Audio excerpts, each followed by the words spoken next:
अस्सलाम वालेकुम everyone, welcome back to my YouTube channel English language plus literature. आज की वीडियो के अंदर हम डिस्कस करेंगे एडवर्ड सईद के पॉइंट ऑफ व्यू से अमेरिकन इंपीरियलिज्म को डिस्कस करने की कोशिश करेंगे। कल्चर डोमिनेशन क्या होता है, इकोनॉमिक डोमिनेशन क्या होता है, इसके बारे में डिस्कस करेंगे। और अमेरिका अपनी मिलिट्री पावर को यूज़ करते हुए दूसरे ममालिक में, मिडल ईस्ट में किस तरह से असरअंदाज हो रहा है, उनके मामलात में किस तरह से इंटरफेयर करता है। और इसके अलावा जो अमेरिका का कल्चर और जो इकोनॉमिक पावर है वो दूसरे ममालिक को किस तरह से इन्फ्लुएंस कर रही है, ये सारे पॉइंट्स हम आज की वीडियो के अंदर डिस्कस करेंगे। तो चलिए विदाउट एनी वेस्टिंग टाइम अपनी वीडियो स्टार्ट करते हैं। Edward Said was a Palestinian American literary critic and scholar. Edward Said फ़लस्तीन के मशहूर लिटरेरी क्रिटिक और स्कॉलर थे who was famous for his work and Orientalism which examined the way western countries constructed and represented the east, जो कि अपनी book orientalism के लिए बहुत ज़्यादा मशहूर है, जिसमें उन्होंने ये बताया है कि वेस्टर्न कंट्रीज ने किस तरह से ईस्ट को, मशरिक के लोगों को किस तरह से दुनिया के सामने रिप्रेजेंट किया।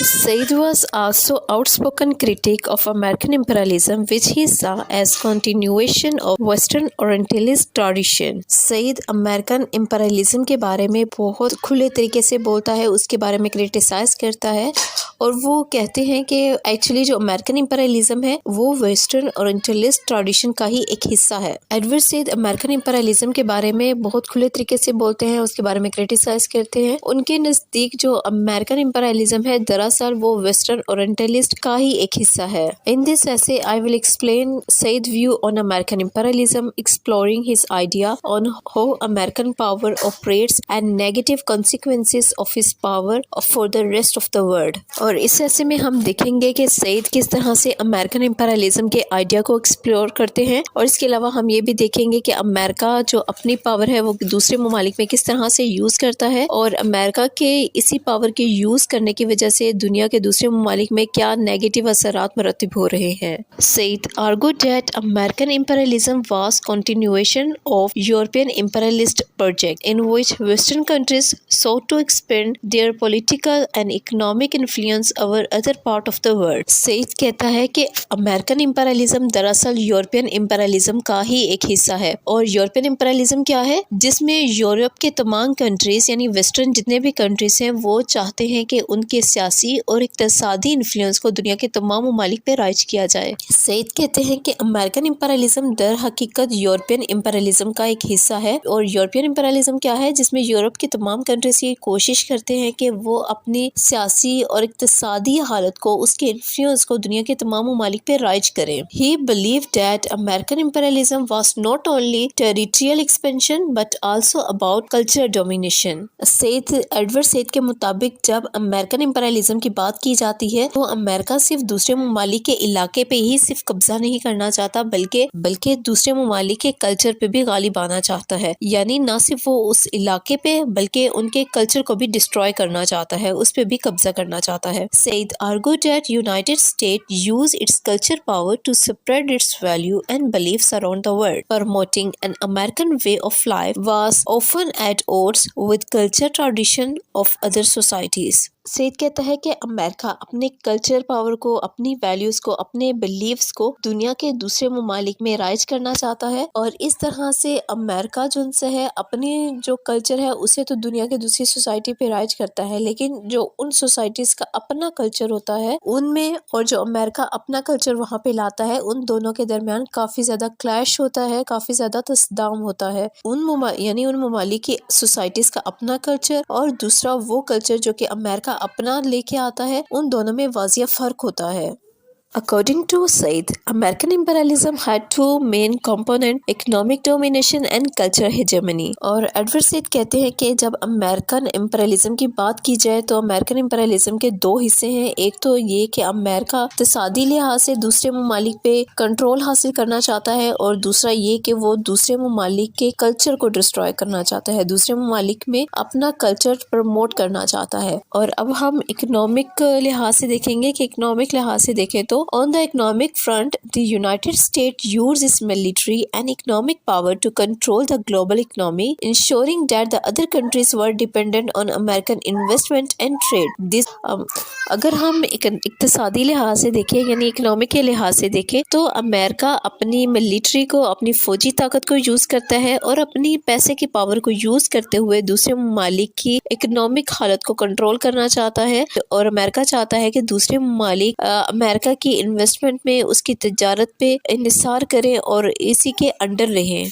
This economic domination allow the United State to extract resources and labours from other countries at the cheap price, which at the same time floating these countries with American product and culture. और America किस तरह से economic लिहाज से दूसरे ममालिक में कब्जा करता है. एक तो इसकी ये रीज़न होती है कि वो दूसरे ममालिक में जाके उनके रिसोर्सेज, जितने भी उनके वसाइल होते हैं, उन पे काबिज आता है और उसके बाद वहाँ के जो लोग होते हैं उन लोगों को वो सस्ते दामों पे अपने पास एक मजदूर, ऐसा मजदूर रख लेता है.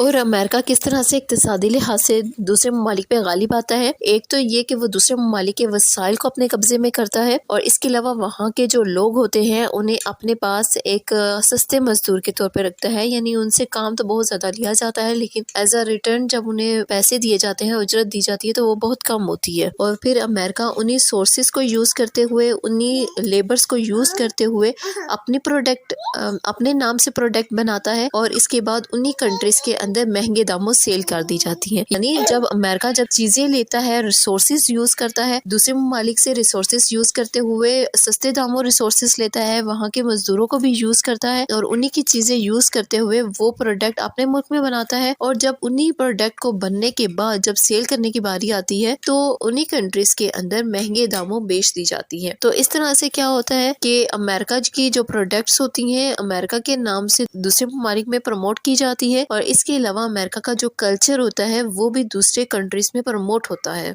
On the culture front, the United States used its culture power to spread its values and beliefs around the world. अगर हम कल्चर पॉइंट ऑफ व्यू से बात करें तो अमेरिका दूसरे ममालिक में अपने कल्चर को, अपनी वैल्यूज और बिलीफ को फैलाना चाहता है. This culture domination took many form from Hollywood movies to American style fast food chains. और अपने कल्चर को प्रमोट करने के लिए वो हॉलीवुड मूवीज का सहारा लेता है. जिस तरह से हम देखते हैं कि अमेरिका की फास्ट फूड जो चेन है ये बहुत ज़्यादा दुनिया के दूसरे ममालिक में बहुत ज़्यादा फेमस है. Said argued that this culture imperialism was particularly insidious because it works through the subtle manipulation of people's desires and beliefs. Edward Said कहते हैं कि कल्चर imperialism इस तरह की imperialism होती है कि एक मुल्क अपने कल्चर को दूसरे मुल्क में काबिज लाता है, जिसमें स्लोली और ग्रेजुअली एक कंट्री अपने कल्चर को दूसरे ममालिक के अंदर लाता है, यहाँ तक कि उन कंट्रीज के लोगों को खुद भी पता नहीं लगता कि उनकी जो कल्चर वैल्यूज हैं, उनके बिलीव्स को किस तरह से डिस्ट्रॉय किया जा रहा है, जबकि दूसरे ममालिक अपना जो कल्चर है वहाँ पे प्रमोट कर रहे होते हैं. By presenting an ideas of vision of people life और vision of American life, the United State was able to make people believe that the American way of life was superior to their own culture and tradition. और इसी तरह America भी यही काम करता है कि जब अपने कल्चर को वहाँ पे प्रमोट करता है दूसरी कंट्रीज के अंदर, तो बेसिकली वहाँ के लोग ये बिलीव करते हैं कि अमेरिका का वे ऑफ स्टाइल क्योंकि बहुत ज़्यादा सुपीरियर है और उनके खुद की जो सोसाइटी, उनकी खुद की वैल्यूज हैं, उनकी कोई अहमियत नहीं है, वो इन्फीरियर है. तो इस वजह से वो खुशी खुशी जो अमेरिका के जितने बिलीव्स होते हैं,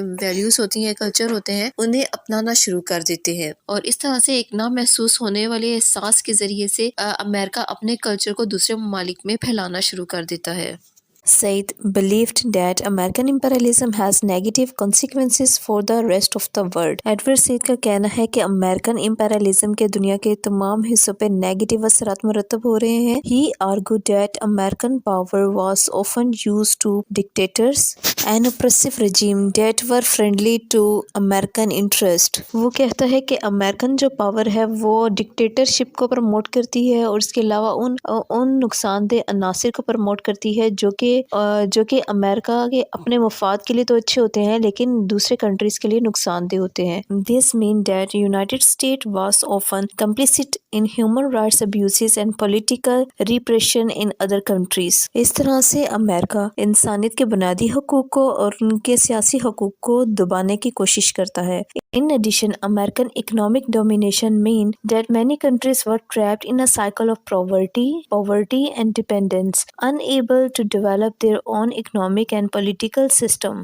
اور امریکہ جو اکنامک لحاظ سے ڈومیننس ہونا چاہتا ہے دوسرے کنٹریز میں، اس طرح سے وہ دوسرے ممالک کے لوگوں کو غربت میں مبتلا کرنا چاہتا ہے، اور وہ چاہتا ہے کہ یہ کنٹریز نہ تو اقتصادی طور پہ اسٹرانگ ہو اور نہ ہی پولیٹیکل سسٹم ان کا اسٹرانگ ہو، اور انہیں ہر لحاظ سے امریکہ کے اوپر ہی ریلائی کرنا پڑے، یعنی وہ امریکہ کے اوپر ہی ڈیپینڈ کریں ہر حالت میں، چاہے وہ پولیٹیکل لحاظ سے ہو چاہے وہ اکنامک لحاظ سے ہو، ہر صورت میں انہیں امریکہ کے انڈر ہی رہنا پڑے. Said also argued that American imperialism was a threat to democracy and freedom. Edward Said کا کہنا ہے کہ امریکن امپیریلزم آزاد خیالی کے لیے، جمہوریت کے لیے ایک خطرے کا نشان ہے. He believed that American power was often used to determine democratic movement and political opposition in other countries. وہ اس بارے میں یقین رکھتا ہے کہ امریکن پاور چاہتی ہے کہ دنیا کے تمام ممالک کے اندر جو جمہوریت نظام ہے، جو پولیٹیکل نظام ہے، اسے ختم کر دیا جائے، اسے کمزور کیا جائے. The United States was particularly hostile to socialist and communist movement which were seen as threatened to American economic interests. اور امریکہ دوسرے ممالک سے جمہوری نظام کو، جو سوشلسٹ جتنی بھی تحریکیں ہیں، انہیں کیوں ختم کرنا چاہتا ہے؟ کیونکہ یہ ساری جتنی بھی تحریکیں ہیں وہ امریکہ کی اکنامک حالت کو کمزور کرتی ہیں، دوسرے ممالک کو اسٹرانگ کرتی ہے، اور جن سے ہے امریکہ یہ بات نہیں چاہتا، اسے یہ بات ہضم نہیں ہوتی. This meant that the United States was often willing to support the